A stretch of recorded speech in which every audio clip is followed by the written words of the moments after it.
भाई कैसे ये लोग धर्म का इस्तेमाल करते हैं राजनीति में और उसके बाद आरोप हम लोगों पर लगाए जाते हैं।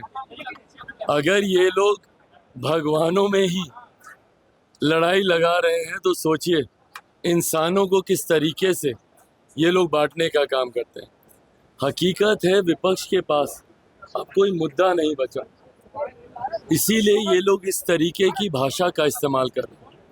हम लोग जब भगवान श्री राम की बात करते हैं, ये मैनिफेस्टो का हिस्सा भारतीय जनता पार्टी का रहा है, जिसको कभी कांग्रेस या इनके सहयोगियों ने पूरा नहीं होने दिया। 500 साल से ज़्यादा तक भगवान श्री राम लल्ला उस टेंट के नीचे रहे, तब ना इनकी भावनाएं आहत हुई, ना इनकी संवेदना उस प्रति जागी। पर आज जब भारतीय जनता पार्टी ने अपने मैनिफेस्टो को पूरा किया, एनडीए ने जब अपनी बातों को पूरा किया, तो आज इनको शिव भी याद आ रहे हैं। पर उस वक्त उनको शिव याद नहीं आते जब उनकी आधी अर्धांगिनी, जब शक्ति के बारे में, उनके विनाश की बात जब उन्हीं के पार्टी के बड़े नेता करते हैं। हकीकत है चुनाव के वक्त सिर्फ और सिर्फ भावनाओं को आहत करने के लिए कांग्रेस, उनके घटक दल के नेता इस तरीके की बातें करते हैं। आज जब वो शिव को इतना याद कर रहे हैं तो उनको राहुल गांधी जी का वो बयान भी याद आना चाहिए, जहाँ पे वो शक्ति के विनाश की वो बात करते हैं। ऐसे में इन्हीं विरोधाभास में जो इंडिया अलायंस अटका हुआ है, यही कारण है कि 14 से कम समर्थन 19 में मिला और इस बार कांग्रेस ऐतिहासिक ऑल टाइम लो पर इस बार कांग्रेस का प्रदर्शन। इससे ज़्यादा घृणित, निंदनीय, अशोभनीय और कुछ नहीं हो सकता।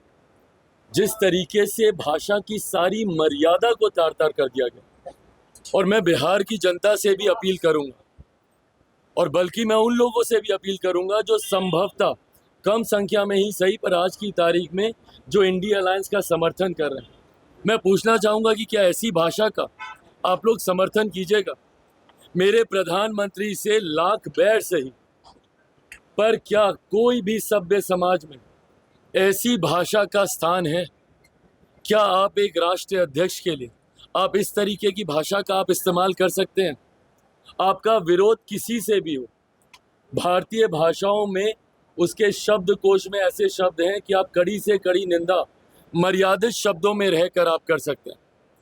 हमारे देश का गौरव है, हमारे देश का पहचान है हमारे प्रधानमंत्री। आपका उनसे मतभेद वैचारिक हो सकता है, पर इस तरीके से व्यक्तिगत टिप्पणी करना क्या आपको शोभा देता है?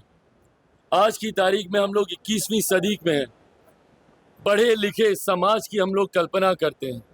ऐसे में जब ऐसे लोग जिनको कोई ना कोई अपना आदर्श मानता होगा, किस तरीके की एग्जाम्पल आप सेट कर रहे हैं, किस तरीके का उदाहरण आप देना चाह रहे हैं।